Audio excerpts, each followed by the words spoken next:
Do I have to change my name after becoming Muslim? Let me begin with clarity. No. As an imam, I see this often, especially among people who have come to Islam through social media. Islam does not require you to change your name, unless, of course, your current name carries a derogatory meaning that is clearly un-Islamic, such as a name that refers to false deities, promotes sin, or includes a blasphemous or obscene meaning. Outside of that, your name is part of your story, your legacy.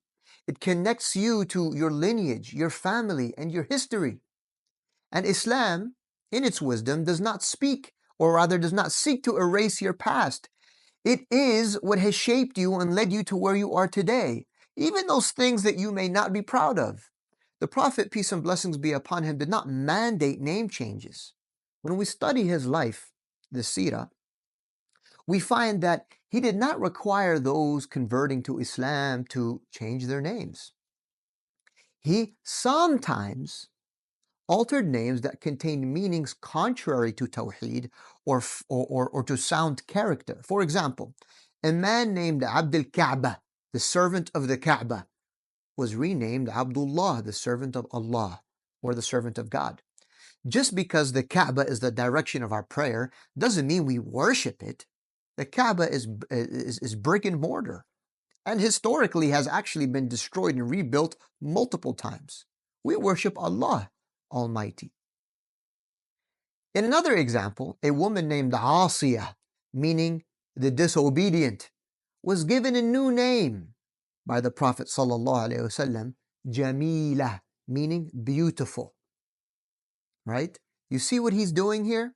In a hadith, we are told that the messenger, peace and blessings be upon him, used to change bad names. But if a name carried a good or even neutral meaning, he left it as it was. This is why from the main companions of the Prophet Muhammad, peace and blessings be upon him, Umar remained Umar, Abu Bakr remained Abu Bakr, Ali remained Ali, and Uthman, guess what? Remained Uthman. And more than that, Muhammad, peace and blessings be upon him, remained Muhammad.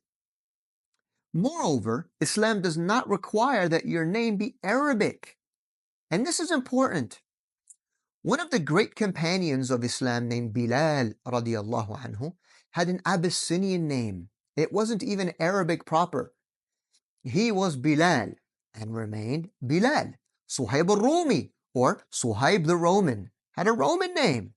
He remained Suhaib. Salman al-Farisi, or Salman the Persian, had a Persian name. And yes, he too remained Salman. None of them were asked to change their names. What mattered was their iman, their faith, not the etymology of their names. These names were Arabicized. In other words, they became part of Arabic over time and became part of Arabic and Islamic usage and became widespread. And because Arabic is such a rich, rich language, their names ended up actually having meanings. I'll explain that using myself as an example. So, my name is Hall. My last name is Hall. And it is of Viking origin and originally was pronounced Haller with an R at the end. When my father's ancestors moved to Scotland, this is a very long time ago, the R was dropped and hence we are left with Hall. And then at some point they immigrated to the Americas. Now, although Hall is not an Arabic name, if I spell it using Arabic letters, Hal, the Ha, Alif, Lam, then it ends up having an Arabic meaning. And it means to pour out or to spread out. Maybe that's why I ended up as an imam, pouring out or spreading out the teachings of Islam.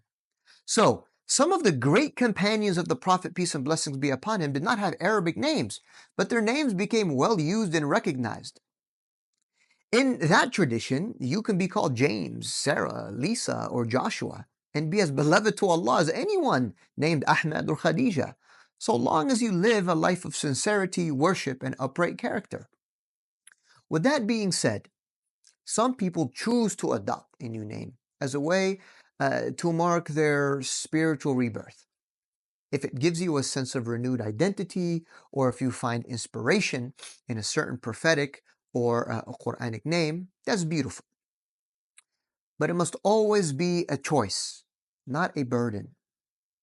And remember, you must consider the sensitivities of your family members as well.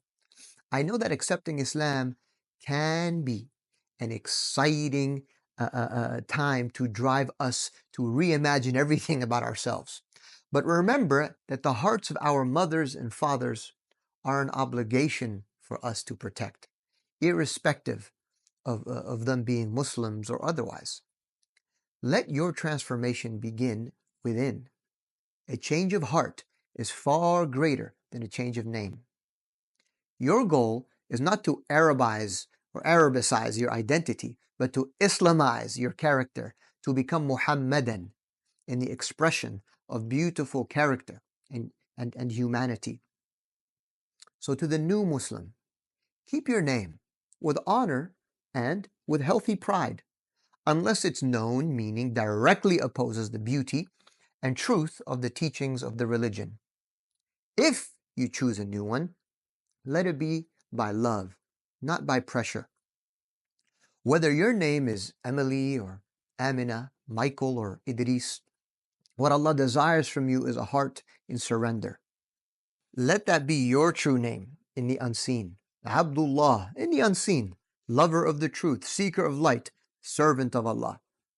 Visit our website linked in the description box and sign up for our newsletter detailing upcoming courses and programs for those new to Islam, those wanting to learn more, or those reconnecting with their Islamic faith after a long hiatus. This is Imam Hisham. Until next time, Assalamu alaikum wa rahmatullah.